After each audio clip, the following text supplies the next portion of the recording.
It's the morning after Christmas. The wrapping paper is still on the floor. There's a new bike in the garage that hasn't been ridden yet. By the end of this day, your quiet street in Boulder, Colorado, will belong to the whole country. It's December 26th, 1996. The house is a 3-story home in a wealthy neighborhood. Inside, a 6-year-old girl named JonBenét Ramsey is asleep, or should be. The night before, the family came home from a Christmas party. The children were carried up to bed.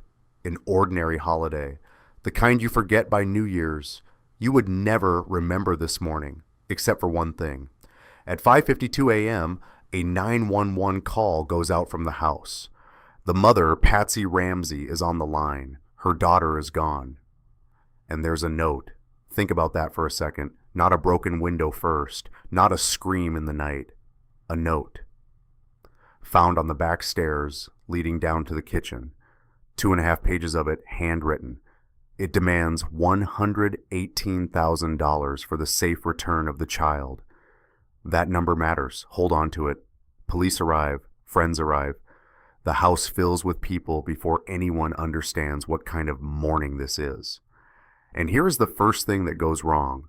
The first crack in everything that follows. The officers seal off JonBenét's bedroom, but they do not treat the rest of the house as a crime scene. People walk through it, they touch things, they sit, they wait by the phone for a kidnapper to call.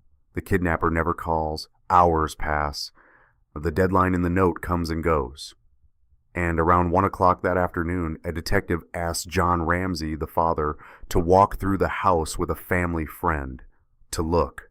Just to look. They go down to the basement, and in a small room that had been overlooked that morning, John Ramsey finds his daughter. She has been bludgeoned and strangled. There is no easy way to say that, and there shouldn't be. A 6-year-old child.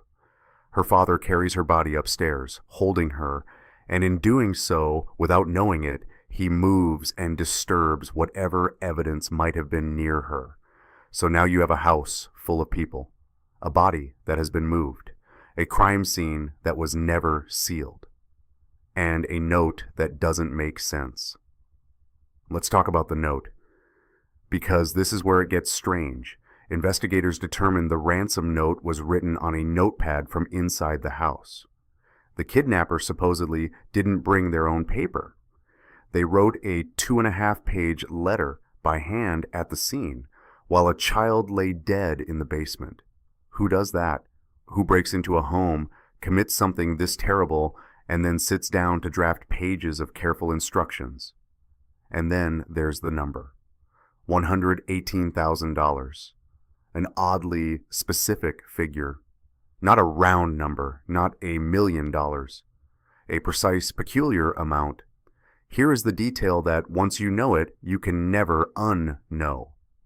That figure, $118,000, closely match the amount of John Ramsey's work bonus that year. Sit with that. A stranger, an intruder who supposedly didn't know this family, who didn't even bring paper, somehow knew the father's bonus almost to the dollar. Either the writer knew the family's finances intimately, or the number is a coincidence. And in a case like this, coincidence becomes the heaviest word in the room. So who wrote it? Handwriting experts examined the note for years. They were able to rule out John Ramsey. They were able to rule out JonBenét's older brother. But there was one person they examined and could not conclusively eliminate. JonBenét's mother, Patsy, not proven, not charged, simply not ruled out. And that uncertainty became its own kind of shadow over this family. The note had other quirks that investigators puzzled over. Simple, common words were misspelled, while more difficult words were spelled correctly. Phrases appeared that almost no one uses in everyday speech. It read to some like someone trying to sound like a kidnapper, performing the part. But that, too, was never proven. Let's walk through what we actually know, the things that are a matter of public record. We know the cause of death. A blow to the head fractured her skull. She was strangled with a cord, tightened with a device the investigators called a garrote. A garrote is simply a cord or wire used as a tool for strangulation, often with a handle to twist it tight. It was made from materials, and that detail unsettled everyone who looked at it. We know there was no clear sign of forced entry that everyone agreed on. There was a basement window found open.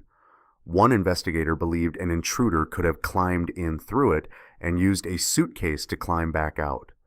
Others disagreed entirely. To this day, investigators do not agree on how anyone got in or whether anyone broke in at all, and we know suspicion fell almost immediately on the parents. By April of 1997, John and Patsy Ramsey were the focus.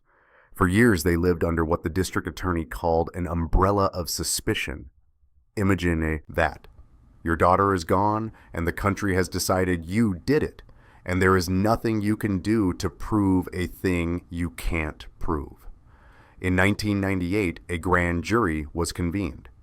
In 1999, the district attorney announced there would be no indictments, not enough evidence. The case simply sat there, open and bleeding. Then came the turn. DNA. The science had been quietly advancing in the background of this entire story, and when investigators tested the evidence, they found something.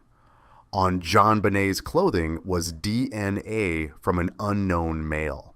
Not John, not anyone in the family. In 2008, the Boulder District Attorney formally cleared the Ramsey family based on that DNA. After more than a decade under suspicion, after a country had already decided, the science said the genetic material at the scene belonged to someone else, an unidentified man, a stranger whose DNA has never been matched to a name. Patsy Ramsey did not live to hear it. She had died of ovarian cancer in 2006, 2 years before her family was cleared. She spent her final years as a suspect in the murder of her own child. So where does that leave you? It leaves you with a notepad that came from inside the house, a ransom number that matched a father's bonus, a note that no intruder should have had time to write, and DNA from a man no one can name. Every clue points in 2 directions at once. That's why this case has never closed. The investigation remains open. No one has ever been charged. The DNA still sits in a database, waiting for a match that may never come. John Ramsey, decades later, is still pushing for newer, more advanced testing of the rope, the blanket, the evidence that was handled so carelessly that first morning. And that's the part that haunts the people who study this case. Not the mystery itself, the morning, the unsealed house, the body that was moved, the hours wasted waiting for a phone to ring. So much of what we'll never know was lost in those first few hours, when no one yet understood what kind of day it was. That's the chilling detail everyone misses. It isn't one clue. It's that the answer may have been in that house, on that morning, in the dust on a basement floor, or a fingerprint on a notepad, and it slipped through everyone's hands while the coffee was still warm. So tonight, when you lock your door out of habit and not fear, remember this. The most ordinary morning is the one you never see coming. The wrapping paper is still on the floor. The new bike has never been ridden. And somewhere a number written on a notepad is still waiting for someone to explain it. By the end of that day, a quiet street in Boulder belonged to the whole country. And almost 30 years later, it still hasn't gotten an answer.